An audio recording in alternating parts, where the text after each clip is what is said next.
রাজধানীর হাজারীবাগে বখাটে কিশোর চক্রের ছুরিকাঘাতে আহত এক কিশোরের মৃত্যু হয়েছে ঢাকা মেডিকেলে। বৃহস্পতিবার সাইকেল চুরি করতে আসা কিশোরদের ধাওয়া করতে গিয়ে তাদের ছুরিকাঘাতে আহত হয় কিশোর শাহাদাত হোসেন শান্ত।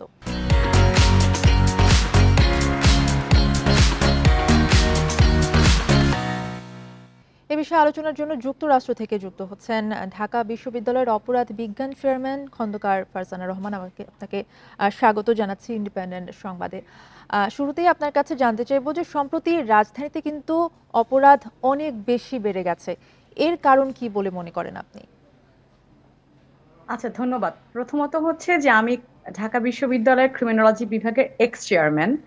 আর দ্বিতীয়ত হচ্ছে আপনি যে প্রশ্নটি করলেন যে দেখুন, অপরাধ বেড়ে যাচ্ছে, এটার কি আমরা আমরা কিন্তু কোনো ক্রাইম রেট পাচ্ছি না, মানে কম্পারিজন যে করব আগের থেকে এখনকার ক্রাইম রেটটা কত সেইভাবে কিন্তু আমাদের স্ট্যাটিস্টিক্স নাই। বাট আমরা মিডিয়াতে যেটা দেখছি যে অনেক রিপোর্ট আসছে, অনেক ক্রাইম রিপোর্টেড হচ্ছে অফিসিয়ালি, যে আমাদের আসলে বিভিন্ন ধরনের অপরাধ বাড়ছে। আপনার নিউজগুলো আমি দেখছিলাম যে একদম বিদেশ থেকে এসছে, চুরির উদ্দেশ্যে গিয়ে আমি খুন করে দিলাম, এই ধরনের অপরাধগুলো কিন্তু বাড়ছে। তো আমার কয়েকটা কারণ যেটা মনে হয় যে আমরা যখন আসলে অপরাধ তত্ত্ব নিয়ে পড়াশোনা করি, একটি একটি থিওরি বা একটি অ্যাজাম্পশন আমরা করি যে আমাদের বাংলাদেশের এখনকার কনটেক্সটে দেখবেন যারা ল এনফোর্সমেন্ট করে, পুলিশ পুলিশ কিন্তু কিছুটা হলেও এখন একটি ভঙ্গুর অবস্থায় আছে। আমরা অগাস্টের ওই সময়টা থেকে দেখছি যে পুলিশের উপরে মানুষের কিন্তু আস্থাহীনতা বেড়েছে। তো যার জন্য আমার মনে হয় কি, যে পুলিশ খুব অ্যাক্টিভ রোল প্লে করছে না, এই বিষয়টি মাথায় রেখে দেখা যাচ্ছে অপরাধী চক্ররা অপরাধ করছে, যেটা কিন্তু আমরা অপরাধ তত্ত্বে বলি হচ্ছে কি আসলে অপরাধগুলো হচ্ছে। সেই আর বিষয়ে যদি দ্বিতীয়ত জানতে চাই আমার যে যেটা পুলিশ মনে, যে অ্যাক্টিভ রোল প্লে করছে না আপনি যেটা বলছিলেন, এর কারণটা আসলে কি, কেন অ্যাক্টিভ রোল প্লে করছে না? দেখুন, পুলিশের যে ইমেজ সেটা কিন্তু আমরা জুলাই আগস্টে অনেকখানি আসলে পুলিশের ইমেজ থেকে আমরা পুলিশকে সরিয়ে এনেছি। অনেক পলিটিক্যাল কারণ আছে, আমি সেগুলোতে যাচ্ছি না। কিন্তু আমি যেটা মনে করি যে পুলিশ যখন আমরা দেখেছি যে রক্ষকের জায়গায় ভক্ষক হচ্ছে এবং এভাবে মানুষকে মেরেছে, এই ভিডিওগুলো যখন মানুষের কাছে এসছে, মানুষের কিন্তু আস্থাহীনতা তৈরি হয়েছে, বিশ্বাসহীনতা তৈরি হয়েছে। এবং সত্যি কথা, যেহেতু আমাদের পলিটিক্যালি একটা ট্রানজিশন পিরিয়ড চলছে বাংলাদেশে, এটা অস্বীকার করার উপায় নেই।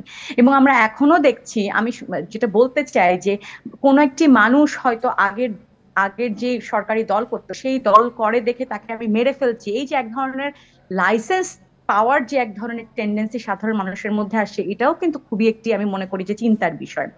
এর একটি কারণ তো পলিটিক্যাল আছে, বাট সাথে সাথে আমি মনে করি যে আমাদের সামাজিক অনেকগুলো বিষয়ও চিন্তা করতে হবে।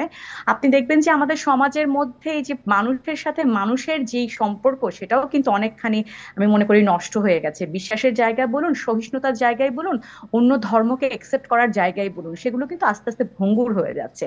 তো সামাজিক এবং রাজনৈতিক সাথে সাথে সাংস্কৃতিক, আমি মনে করি বিভিন্ন কারণে কিন্তু এই অপরাধগুলো বাড়ছে। মানে একটি কারণ দিয়ে আপনি আসলে বলতে পারবেন না যে ঢাকা শহরের অপরাধ গত মাস থেকে এই মাসে অনেক বেড়ে গেছে।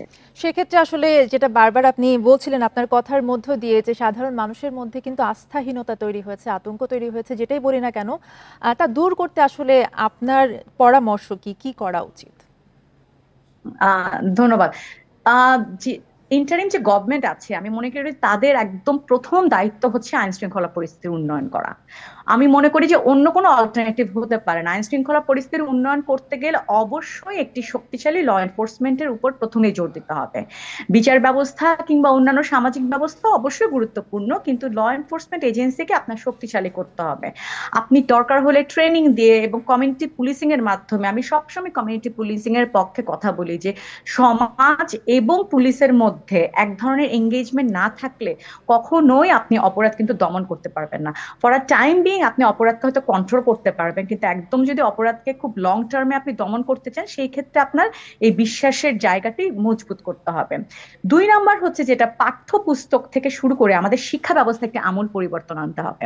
আমাদের ছোটবেলা থেকে কিন্তু মৌলিক যে মানবিক শিক্ষাগুলো, ধর্মীয় শিক্ষার পাশাপাশি মানবিক মূল্যবোধের শিক্ষা কিন্তু আসলে আলাদা করে দেওয়া হয় না। বিশ্বের বিভিন্ন জায়গায় ছোট বাচ্চারা যাতে সমাজে ভলেন্টারি কাজ করতে পারে সেই সুযোগ তৈরি করে দেওয়া হয়।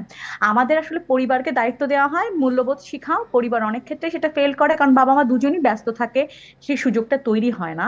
তো সেই ক্ষেত্রে আমি মনে করি শিক্ষা ব্যবস্থার ক্ষেত্রেও আমাদের বর্তমান সরকারে যথেষ্ট মনোযোগ দেওয়ার সুযোগ রয়েছে।